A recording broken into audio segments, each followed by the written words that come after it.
हा तर आपल्या मुळाक्षर या वास्तूचा गृहप्रवेश हा बौद्ध धम्म पद्धतीनं आपला संपन्न होत आहे. तर मी विनंती करतो जरा थोडंसं पुढं सारखा म्हणजे माग पुढं मागणं येणारे लोकांना जागा होऊ शकते. तू तिथं माग जा.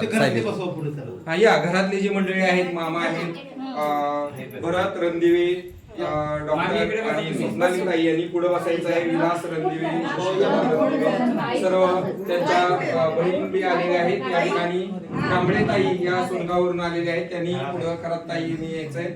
खरात ताईंनी पुढे या. हा तर पुढे जरा थोडंसं सरकून पुढे बसा म्हणजे पाठीमाग इकडे तोंड करायचं कसं जरा पुढे सरका म्हणजे कसं माग लोक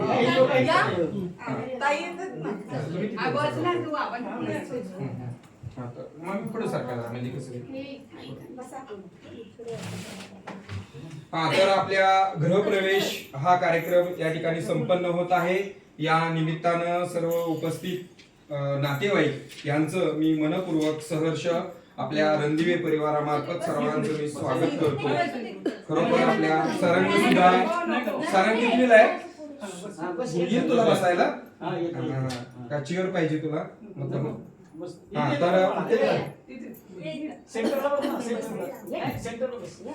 मुळाक्षर या नवीन वास्तूचं खरं वास्तविक पाहता या अगोदरही त्यांची वास्तू इथं होती परंतु थोडं रिन्यू केलेलं आहे आणि नवीन काहीतरी बदल असावा आणि चांगल्या पद्धतीनं शहराला अनुरूप किंवा सिटीमध्ये जशा पद्धतीचं छोटंसं घर त्यांनी इकडे निर्माण केलेलं आहे आणि आपल्या बौद्ध धर्म पद्धतीनं हा विधी या ठिकाणी संपन्न होत आहे. मी घरातील नातेवाईक यांना मी विनंती करतो की आपल्या आदर्शाप्रती आपण पुष्पानी गंध अर्पण करण्यासाठी यायचंय. सर्वप्रथम आपले मामा हे नेहमी येत असतात. मी विनंती करतो राजेंद्र दुपटे मामा यांनी पुढे येऊन आपण आपल्या आदर्शाप्रती आपण इथं पुष्प अर्पण करायचे आहेत. पुष्पहार घातलेला आहे परंतु पुष्प